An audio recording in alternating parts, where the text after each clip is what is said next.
देखेंगे कि यहाँ पर 4 आईसी लगे हुए हैं, आउटपुट में 4 आईसी लगे हुए हैं। यहाँ पर जो 2 आईसी हैं ये पतला आवाज़ को एम्पलीफाई करने के लिए यूज़ किए जाते हैं। तो पतला आवाज़ को एम्पलीफाई करने के लिए प्री एम्पलीफायर में ये आईसी यूज़ किया जाता है, जबकि आउटपुट में ये दोनों आईसी यूज़ किए जाते हैं। जबकि मोटा आवाज़ को बूफर से मोटा आवाज़ प्राप्त करने के लिए, मोटा आवाज़ को एम्पलीफाई करने के लिए यहाँ पर एक आईसी यूज़ किया जाता है प्री एम्पलीफायर में, और आउटपुट में ये दोनों आईसी के बाद देखेंगे कि यहाँ पर 2 आईसी लगे होते हैं। ये दोनों आईसी के द्वारा लो फ्रीक्वेंसी को यानी कि मोटा आवाज़ को एम्पलीफाई किया जाता है। लेकिन सबसे पहले इस आईसी के द्वारा सिग्नल को एम्पलीफाई करते हैं। यहाँ जो आईसी लगा होता है उसका यहाँ पर आईसी का पिन नंबर 1 होता है, यहाँ पर 2, यहाँ पर 3 और यहाँ पर 4। इसके बाद यहाँ पर पिन नंबर 5।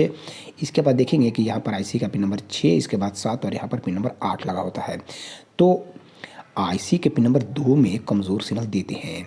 इस आईसी का इनपुट जो है 2 और 5 होते हैं, तो 2 में सिग्नल देते हैं और 5 में भी कमज़ोर सिग्नल देते हैं। तो इस आईसी के पिन नंबर 2 में कमज़ोर सिग्नल देने के लिए यहाँ पर इनपुट पॉइंट बना होता है और यहीं पर कमज़ोर सिग्नल देते हैं। यहाँ देखेंगे कि 2 वायर का कनेक्शन किया जाता है और यहाँ कमज़ोर सिग्नल दिया जाता है। सीडी हो या डीवीडी हो या एम्पलीफायर हो, यहाँ सिग्नल देते हैं।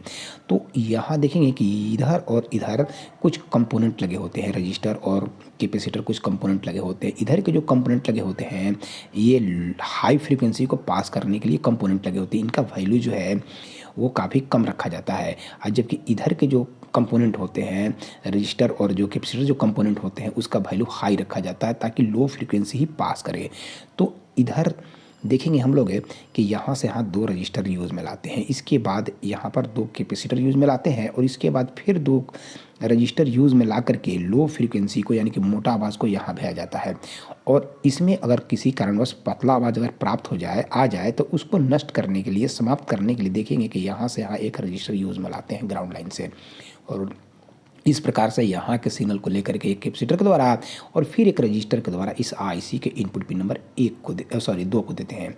तो जब 2 में कमज़ोर सिग्नल देते हैं तो ये आईसी अपने पिन नंबर 2 में मिलने वाला सिग्नल को एम्पलीफाई करने का काम करता है। इस आईसी के जो पिन नंबर 2 में कमज़ोर सिग्नल प्राप्त हुआ, कहाँ से प्राप्त हुआ, तो यहाँ पर दिया जाने वाला सिग्नल विभिन्न कंपोनेंट के द्वारा ऐसे होते हुए इस आईसी के पिन नंबर 2 में दिए, और देने के बाद में वो शक्तिशाली सिग्नल आईसी के आउटपुट पिन नंबर 1 से आउट हुआ, और आउट होने के बाद में वही सिग्नल यहाँ से एक रजिस्टर के द्वारा और फिर एक रजिस्टर के द्वारा इस आईसी के जो दूसरा जो इनपुट होता है पिन नंबर 5 उसको कमज़ोर सिग्नल देते हैं, और शक्तिशाली सिग्नल आईसी के पिन नंबर 7 से प्राप्त करते हैं, और प्राप्त करने के बाद यहाँ से कैपेसिटर के द्वारा और एक रजिस्टर के द्वारा यहाँ से सिग्नल को लेकर के सीधे कंट्रोल करने के लिए सिग्नल को, क्योंकि इस आईसी से निकलने वाला सिग्नल को लेकर के ये दोनों आईसी को देना होता है, तो दोनों आईसी को सिग्नल कितना देना चाहते हैं इसके लिए बीच में कंट्रोलर यूज में लाते हैं, जिसको हम लोग वूफर कंट्रोलर के नाम से जानते हैं।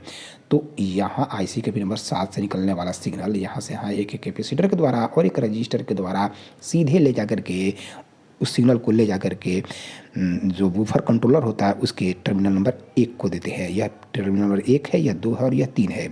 1 को जो सिग्नल देते हैं वो सिग्नल इस नॉब के द्वारा हम लोग कंट्रोल करते हैं, और कंट्रोल करने के बाद वो सिग्नल जो है ऐसे होते हुए 2 से प्राप्त करते हैं। कितना प्राप्त करना चाहते हैं, नॉब को घुमाते हुए, और जितना सिग्नल लेना चाहते हैं वो ले सकते हैं। जबकि 3 नंबर टर्मिनल ग्राउंड लाइन से जुड़ा होता है, तो 1 में सिग्नल देते हैं और 2 से निकल करके सिग्नल ऐसे होते हुए यहाँ पहुँचता है, जबकि 3 नंबर टर्मिनल ग्राउंड लाइन से होता है, लंबी एवं चौड़ी पट्टी की लाइन से होता है। और 2 से निकल करके सिग्नल यहाँ से यहाँ एक कैपेसिटर के द्वारा और एक रजिस्टर के द्वारा इस आईसी को दिया जाता है शक्तिशाली करने के लिए, और विभिन्न कंपोनेंट के द्वारा इस आईसी को भी देते हैं शक्तिशाली करने के लिए। तो यहाँ इस आईसी के बारे में समझेंगे कि इस आईसी को काम करने के लिए सप्लाई देते हैं।